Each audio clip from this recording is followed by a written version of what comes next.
happy about that one. Contact email is acusic@gmail, and then on Chief Delphi. You guys are familiar with Chief Delphi? Yes. Yes. No, you guys. Okay, good. So yeah, my username is acusic, and these presentations are up there as a white paper. Did you put the lights? Looking barely set. Thank you. Better? Yeah. Okay. So I want to go over system requirements, some key motor performance characteristics, go over those equations, talk about efficiency, supermotors if we get the chance to, and then go into the key ratios. We have an hour, so kind of move along. So you need to move, you need to work, how quickly you want to move, speed, and then if there's any factor safety you want. Those are mainly the three things that you need to worry about when you're designing the robot. Now, those will come down from your system requirements. I'm going to give you the data so you can do key ratio or drivetrain, an arm. I'll focus on an arm because it's a little more easier to understand in the context of what I'm speaking to. So trade-offs, systems requirements. Rick Roberts does a lot of really good systems engineering presentation. So kind of picking up where he left off is where I'm starting.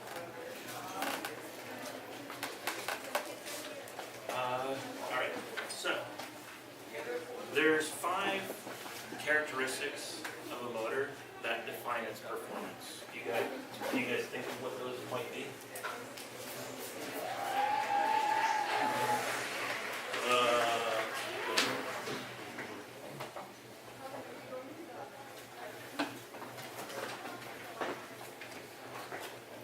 If I give you a motor and say, what are its defining properties? There's 5 that determine how much it can do on a competition field. Any thoughts? Like the RPM maybe? Yeah. Yeah. Free speed is one of those. So if I pull the motor up and I just turn it on, how fast is it spinning? What would be the reverse of that? Oh, and let's say efficiency. Efficiency is secondary measure. We'll get it from these primary. Where it stalls? Yep, stall force.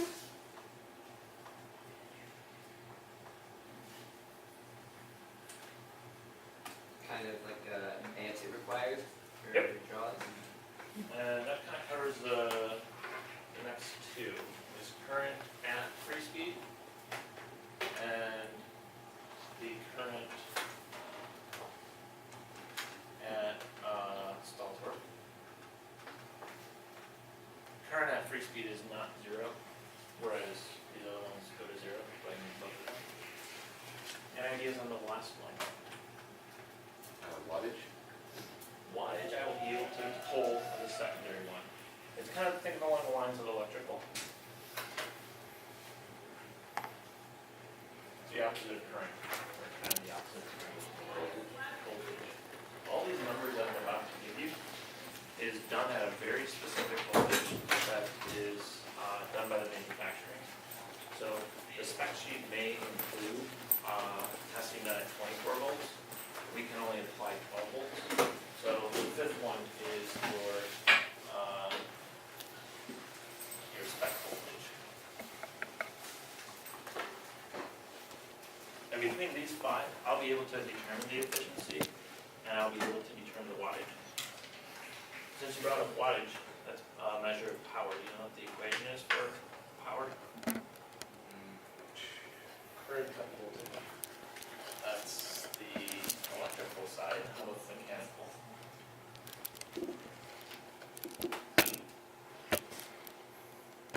We'll come back to it. Alright, so typically you'll find like your motor specs, they'll say, okay, here's your motor, here's your spec. Most of the time it's done at 12 volts, so there's a direct translation over to what we're doing with the 12 volt battery, but not always. So be careful to look out for the spec voltage. And then if you put 12 volts into this motor, these are the properties that you will get out of it.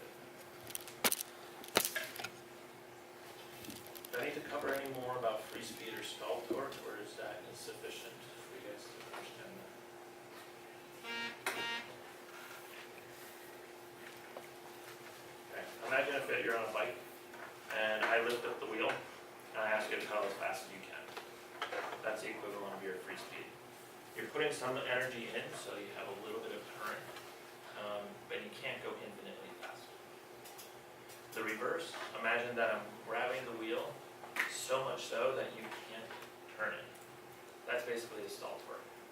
You're putting a lot of energy in, so that's where your stall current comes into play, but you're actually not turning the wheel. And so those are the two rough equivalents from a motor perspective of free speed and stall current. Makes sense?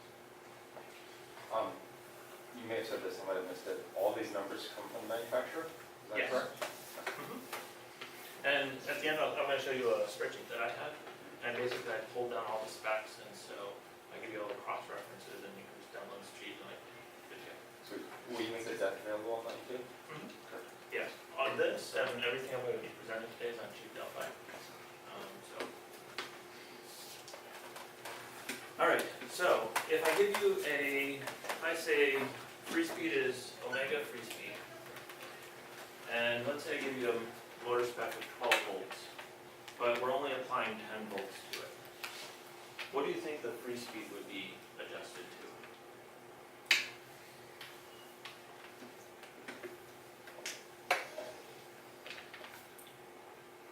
A long day. I'll get you guys going. So you have your voltage that you're operating at over your voltage of your spec.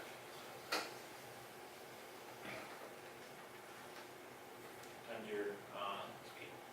So if you're giving one of these motors 10 volts, your free speed will drop by 10 volts. So, fairly simple. What do you think about your torque? Your stall torque?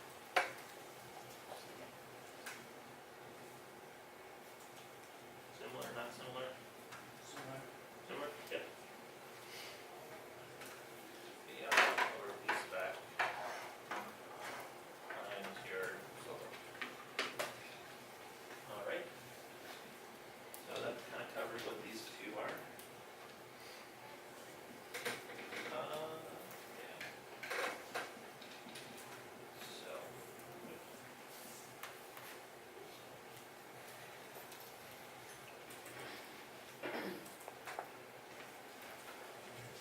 Okay.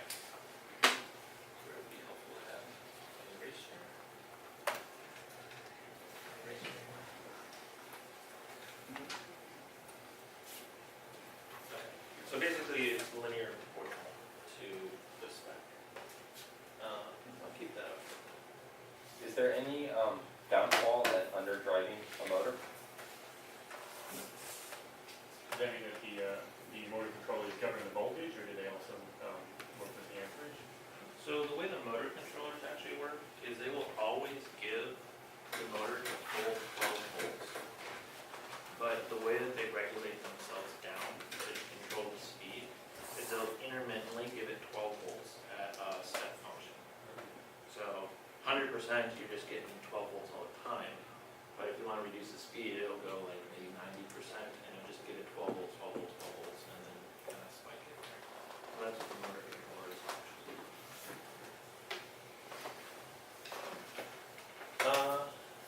So what I want to do now is get you guys to think about the relationships between the speed and torque.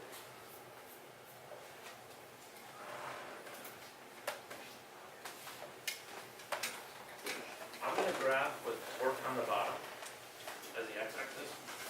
Careful when you look at spec sheets, sometimes they flip them. In fact, the motor spreadsheet I'm going to show you at the end is going to have it flipped. So careful on what is on the x-axis. Now, when you are doing lots of torque, what's your speed? What's the maximum torque that you can do at that stall torque position? 0. 0. On the reverse, if I'm at free speed, how much torque am I producing? So basically you have 2 points, how do you want to connect them? Straight line, sounds like a fantastic idea. Now here's the fun part. So this is, you and this is your free speed. What's the equation of Y?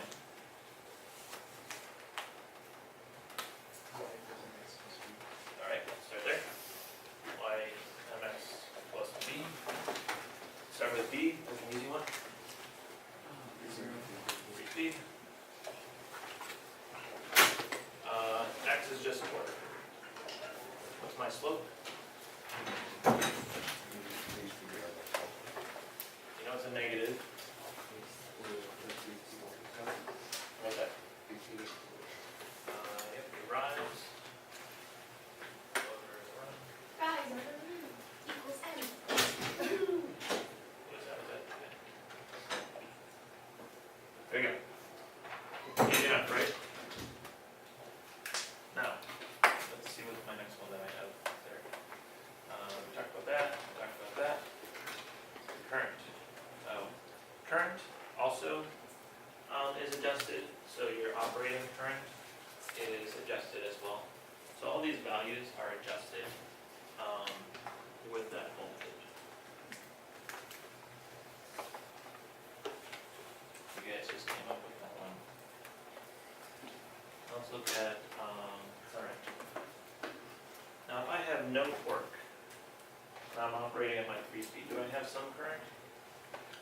You have some current, right? Yeah, we've got a perpetual motion machine that takes no energy. Sweet, awesome, thank you.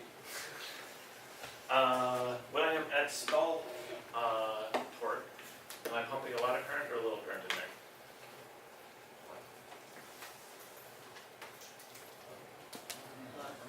A lot of current. That's why I'm holding that wheel in the back of your bike and you're trying to pedal. 2 points, connect along the line, right? So they all test in the room. So, how much is my current? Same type of deal, that's supposed to be, right? It's opposite. What's that? It's opposite. Opposite in. And like the slope. Yeah, so let's start, if I did this is my stall. So my rise, I stall, minus I free speed. My run is my torque stall, T plus I free speed. Still going up, right? Alright, here's where it gets a little more interesting. Go back to that power equation. Power, you got the one for electrical power is current times voltage. Any thoughts on mechanical power? It is close. There's one more unit missing. So work is your force times your distance. So that's where you pick up the Newton meters. Now, if you do the same amount of work as I do, but you do it twice as fast as I do, are you more powerful than I? Yes. So there's a time factor that comes into play. And that time factor comes into Newton meters over seconds.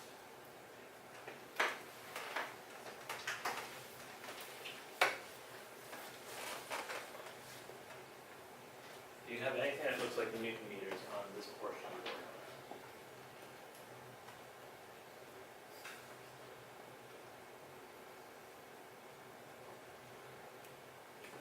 Torque. What is it in units for torque?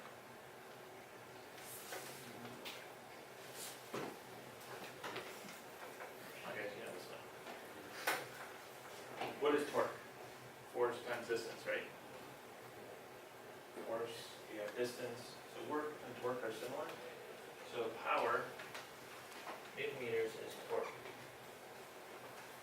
It doesn't take angle when you're talking about this torque is, I thought torque had to do with vibration. It does, but you can have a continual torque. So as your robot's driving down the field, assuming you had a constant load, the torque you're applying to the wheel is constant. missing a second term in here. That's related to speed of some sort. So the short answer is this omega is in radians per second, and radians are unitless. So you actually get power is torque times speed.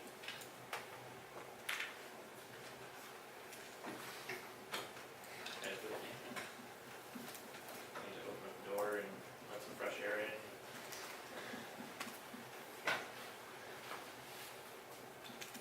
Alright. So, if power is torque times speed, at this point here, omega free speed, I have no torque, so how much power do I have? 0. At this point, how much power do I have? 0. I've got 2 points on the graph. How do you want to connect them? Straight line. So you're telling me at no points in time on this graph does the motor have any power? That doesn't seem correct. That is not a straight line in this case.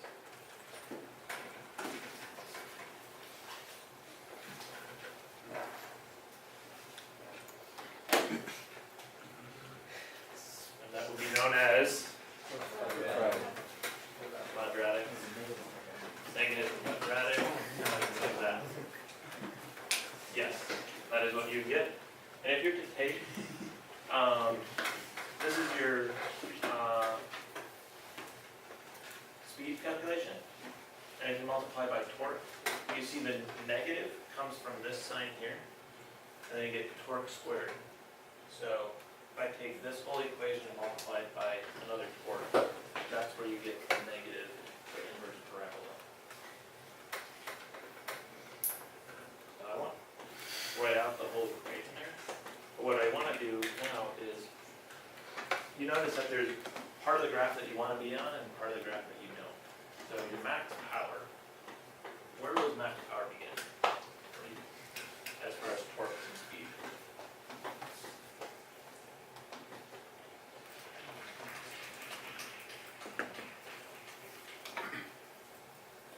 What value of your stall torque is your peak?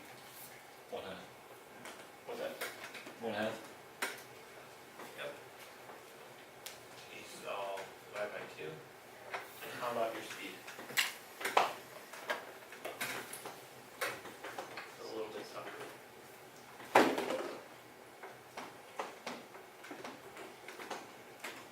So if my stall torque is at half, if I come up to my speed, where about is my speed?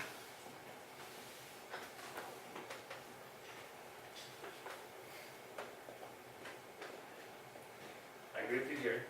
Come up to here, and about over.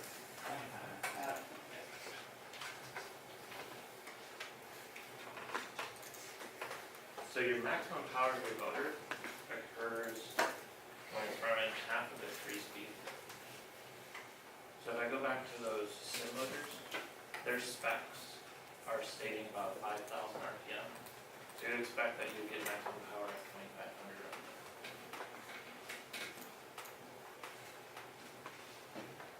Now there's an interesting thing that occurs here, is if I was to draw a line right down the center of this graph,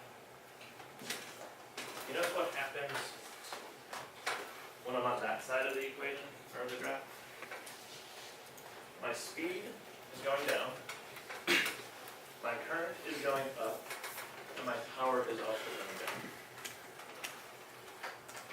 Doesn't sound like a good spot to be in, does it? No. Making a lot of heat. Yeah, this is where you get magic smoke. So you want to avoid this half of the graph. Now, I mentioned the axis of the torque is important. If I were to flip that axis, the magic smoke would be occurring on this side. So again, be careful on what the axis is. Now, if I was to give you a design and say, what can you do with an arm? Do you want to design it at your maximum power? Maybe yeah, maybe not. depending on how confident you are with your estimation of what your load is. If you design it right at max power and you get an extra load, let's say someone wants to play some defense, what ends up happening is you start moving up to this side of the line. You start drawing a lot more current, a lot more heat. So in general, it's good to be a little bit below your max power when you're designing.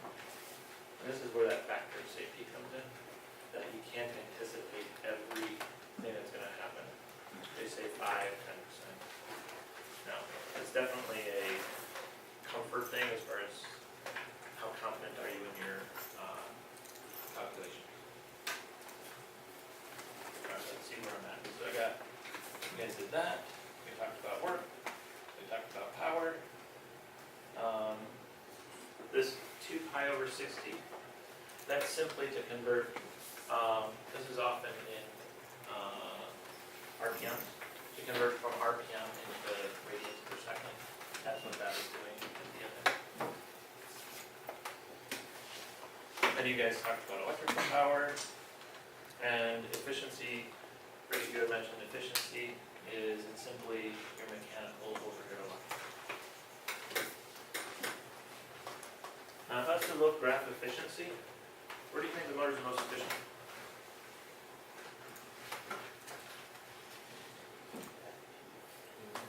That may be the reason.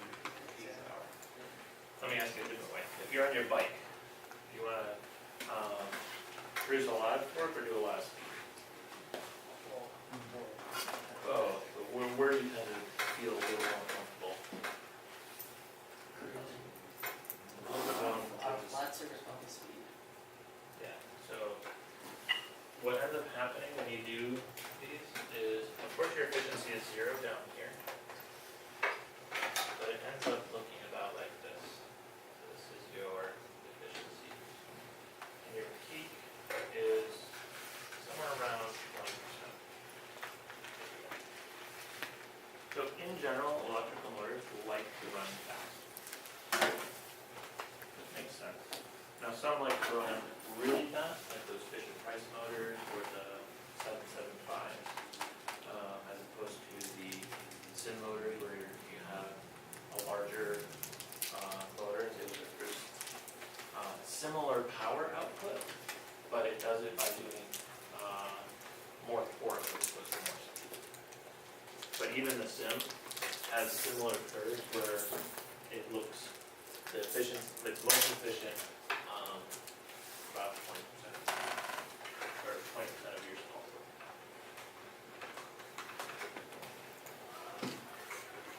Alright, that was a difficult part.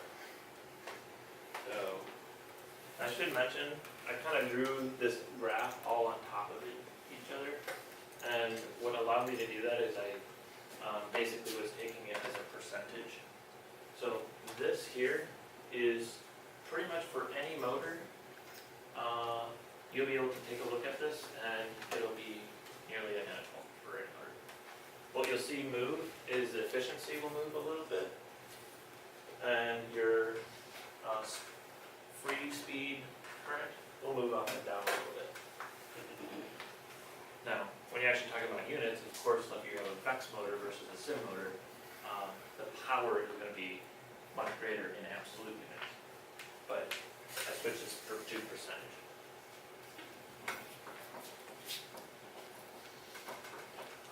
Questions?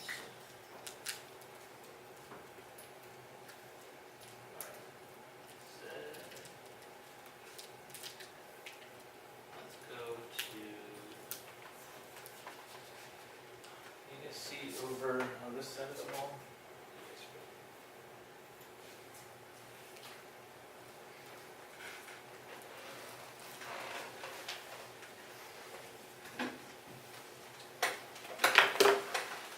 So now you guys know about a little bit about the motors. Let's talk about gear ratios. So I'll do a 3-stage gearbox. So my motor will be here, and this is my output shaft.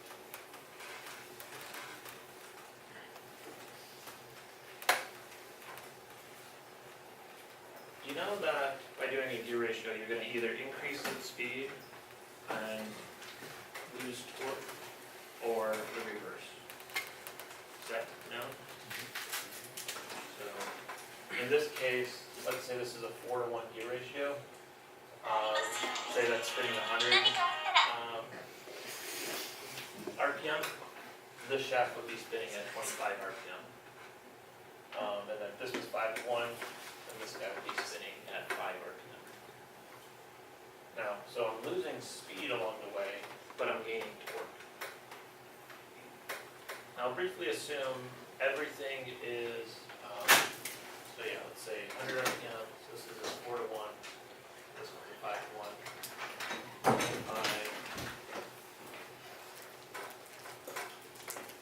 this is going to be 5 RPM, and my torque, let's say it was 100 Newton meters. What would my torque be here? 100, and my torque here. That would be my power.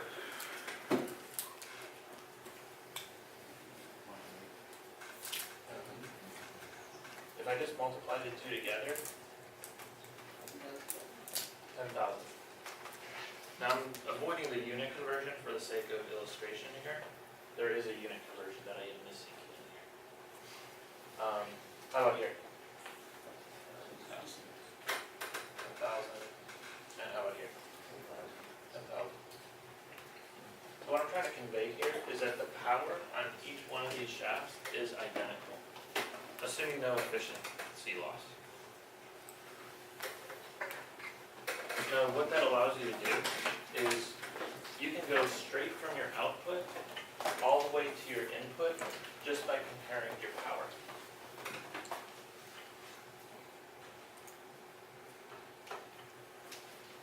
So, if I was to look over on this graph here, and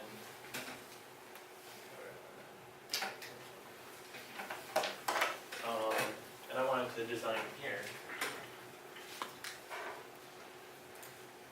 I know what the speed of torque is at that moment, at that position.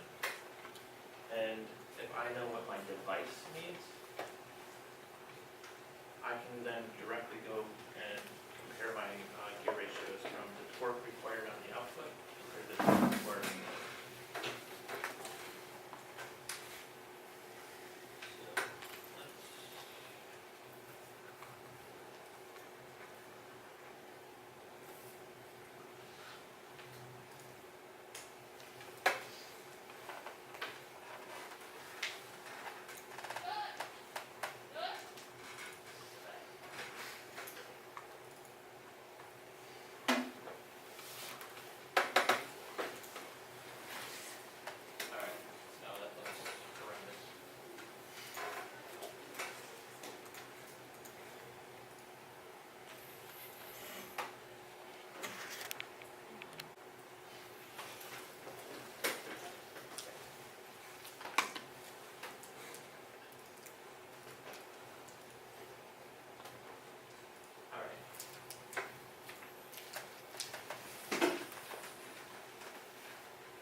The other thing to, you guys see that in the back, or not at all? Yeah, no, not yet.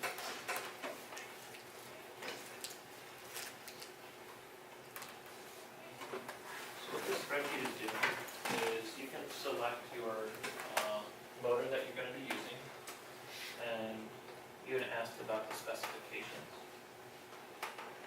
Here's where I have all the motors listed, and then the specifications, and then the cross-reference to the website of where I pulled my information from.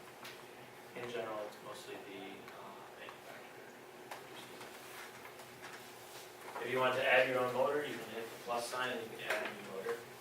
If there's a new motor that's come out. And once you're over to this side of the spreadsheet, select that motor, you can put your quantity that you want, and you also need to specify your fuse. You guys are familiar with the fuse electrical control system. Alright, so coming out of the battery, you end up with the power distribution port, and that has a fuse. First, for safety reasons, limits the maximum amperage through your motor to be 40 amps.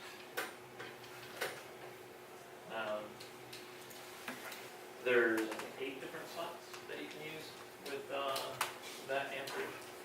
But what that does, and it's a very important when you're talking about gear ratio calculations, is oftentimes, and the sim motor is one of them, is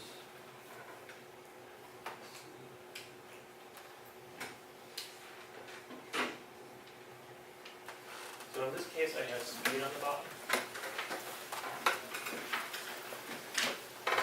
The fuse for the sim motor, they will actually cut you off right here. So we are not actually getting the maximum amount of power from the sim motor that is available from the sim motor. Simply because for safety reasons we fuse limit the motor. So at this point it is 40 amps. And so our actually P-max for the sim motor that we can use is not even at peak. So that's how the fuse can affect your power of your motor. And that's why you'll see that this power curve doesn't go all the way up to the top, it only comes a little bit up. Does that mean that the motor controllers themselves are programmed to only, like cap out at 40 amps? Because, usually you aren't driving and hearing the fuses break when you go full speed. Can you say your question again? Well, when the fuses in those breakout boxes hit the maximum, they reset for takes at least half a second, right? But during the normal course of driving, that never happens. Does that mean there's a different factor capping the amount of power going in?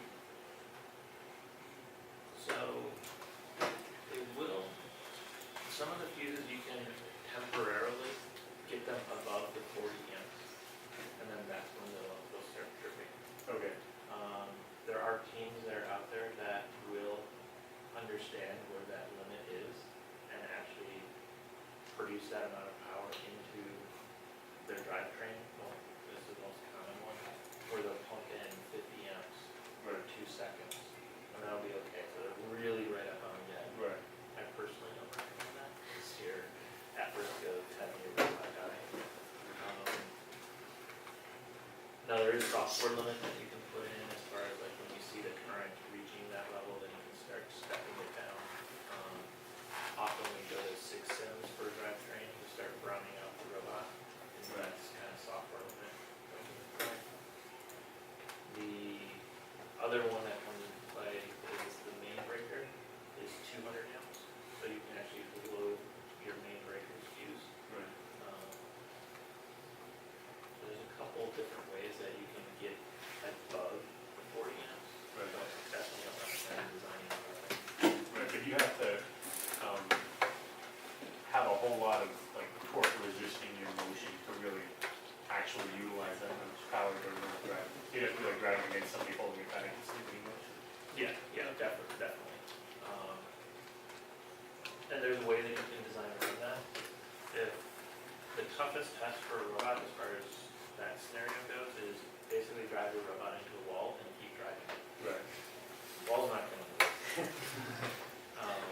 Now, if you do your gear ratios properly, you'll enter what they call traction limiting. And so the amount of torque that's going into your motors will actually cause the wheels to slip. That's the best case scenario, and that helps prevent that scenario. Yes, you have to be pushing it along. You never actually, you'll have enough torque going into the wheels and you'll never really hit that stall because it'll just turn on the car. Correct.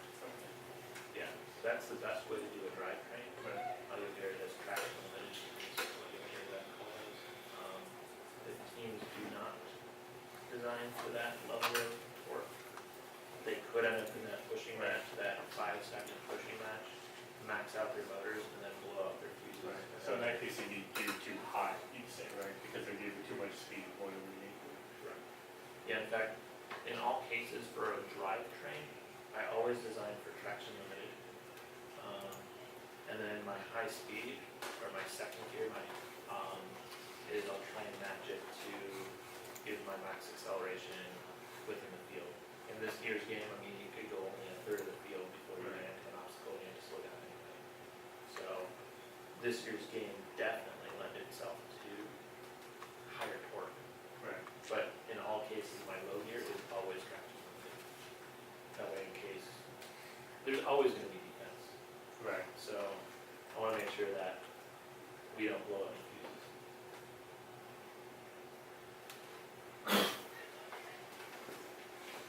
Now, let's say there's quite a bit going on in this spreadsheet, but what I want to really convey is the other thing that you can do to help your robot is, this is that operating voltage. In general, I like to design at 11.5 volts. And that's because over time the batteries degrade, even in the course of a 2-minute match. You pull that battery off of your robot, it may only be 11 volts. So by forcing this down to 11.5, if I get a 12-volt battery, I get all this more power. But if I get that 11.5-volt battery, I'm still in an okay situation.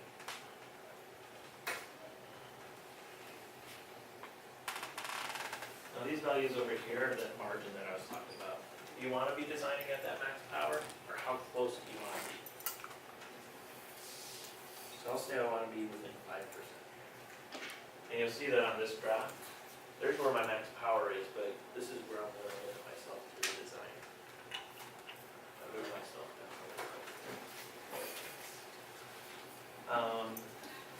Now from a speed perspective, let's see. Not sure what, 100 degrees per second, 20 meters a foot.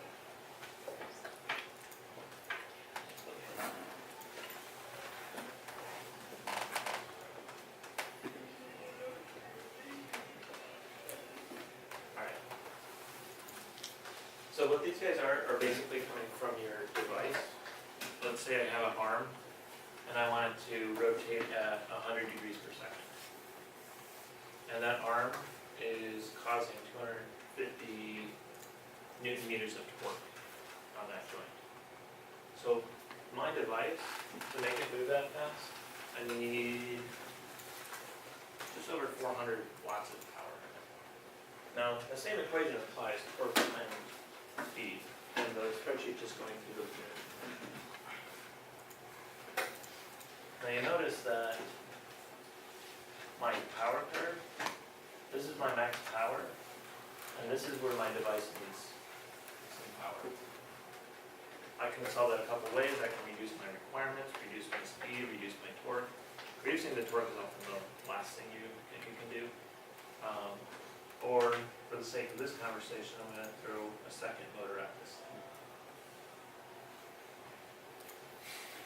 Alright, so now here's where my device needs power. Here's where I want to design at, and this is where my maximum power is available. I kind of mentioned a little bit about the efficiency law. You can end up, let's say this was my 2-stage reduction. Spur gears are roughly about 95% efficient. And I have 2 of them. So overall, my gear efficiency is 90% out of that gearbox. And you'll see that this is how much my device needs, but because I'm going through a gearbox, let's adjust this a little bit so it's a little lighter. So this is what my device needs, but going through my gearbox, this is what I need to input into my gearbox. And I'm going to lose that in order to supply my device. I'm good to go. And now becomes a design choice and a design feeling, is you can, if you wanted to go your maximum speed possible, you would want to design it up here. That may be really good for, like, say, a drivetrain. You want it to move as quickly as possible. So yeah, bring me up to as close to the maximum power as I can get. You'll find that your fast acceleration, the quickest your motor will be when the part is at maximum power. Alternatively, you could come down here. This is meeting your requirements. It's meeting this speed and this torque. But whereas here you get more speed and less torque, here you get more torque, less speed. Both of them are equally acceptable answers. And to help with that, what I have here is a slider bar. And you can kind of adjust your preference of more torque or more speed. And in this case, it'll adjust and say, I'm a little bit more biased towards torque. Now, if I'm doing an arm design, I want to bias it more towards torque because there may be unforeseen things. I flip on my back on beach box, and I need to flip myself upright. That might be a good feature to have. They won the world championship, yes, I admit, but they were on their back. It's a good play. I prefer not to get on my back, but I give a crap about that all the time, so. Hey, they still climbed in that match. What's that? They still climbed in that match after falling over twice. Yeah. Lost a lot of balls though. That's crazy. I don't know, but yes, if I was designing an arm, I would bias the gear ratio to be more towards the torque as opposed to more towards the speed. If I was designing a drivetrain, I bias it more towards the speed than the torque. So, but you can adjust that preference, and ultimately, what you end up with down here is, zoom in a little bit, is this is your gear ratio that it's recommending. And what I'm doing in the background is going in at this point where you need that power, or this point here, and it's figuring how much speed and how much torque is the motor producing, and it's comparing that to the speed and torque that you want your device to move at. And then more or less it's taking the torque of the motor and dividing it by the torque of the device. And that produces your gear ratio. Now, efficiency does come into play there a little bit. Because you can't lose speed through your gearbox because your motors are spinning, or they're meshed, but you are losing torque.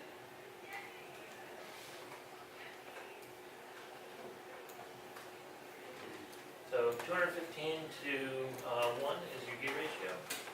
And what this is saying is that you want it to go at 100 degrees per second. But I'm actually able to give you 110 degrees per second. You wanted, where was it? 200 newton meters of torque. I'm actually able to give you 250 newton meters of torque with this at that point. But you only achieve that amount of torque if you're actually traveling at that 110 degrees per second.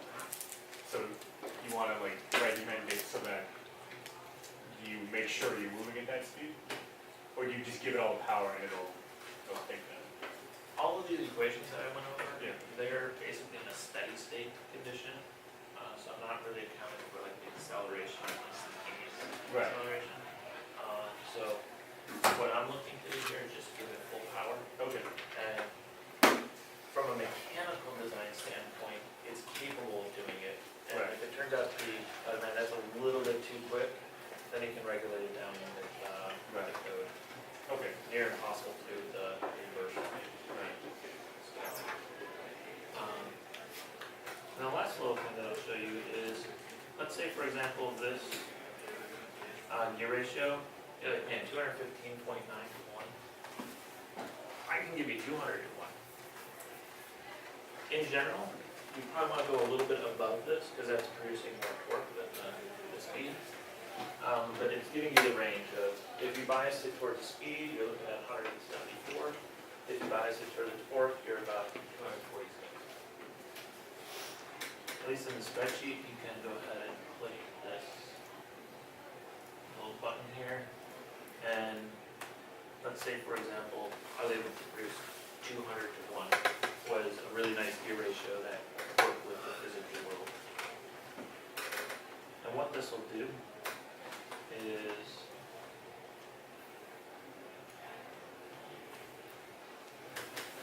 it basically automatically adjusted this slide bar to give you an exact 200 to 1 gear ratio.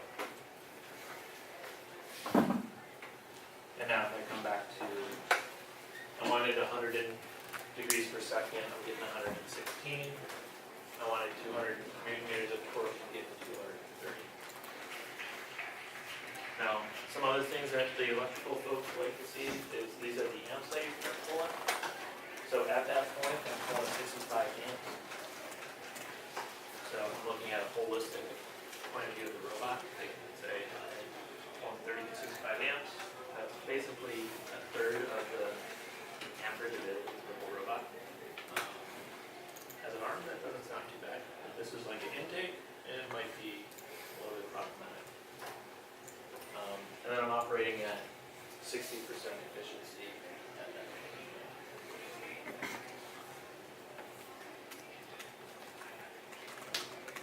Now, is the range because you have 2 motors? No. What, probably a stupid question in the room. What creates that band?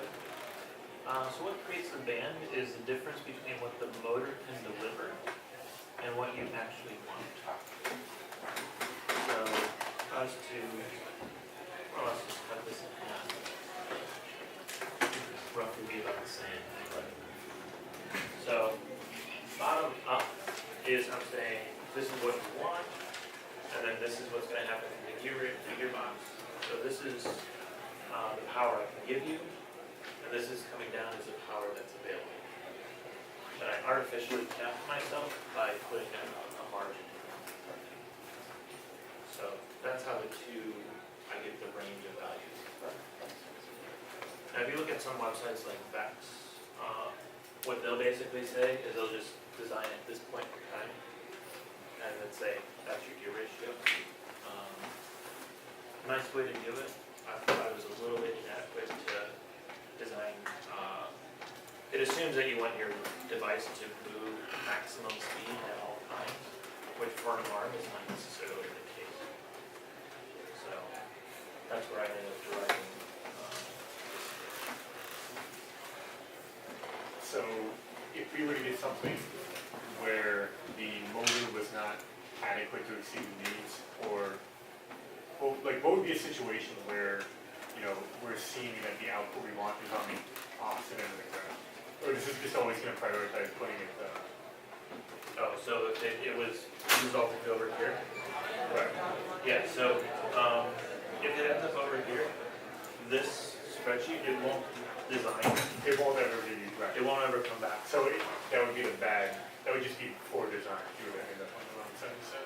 Yeah, it'll basically end up with something to the effect of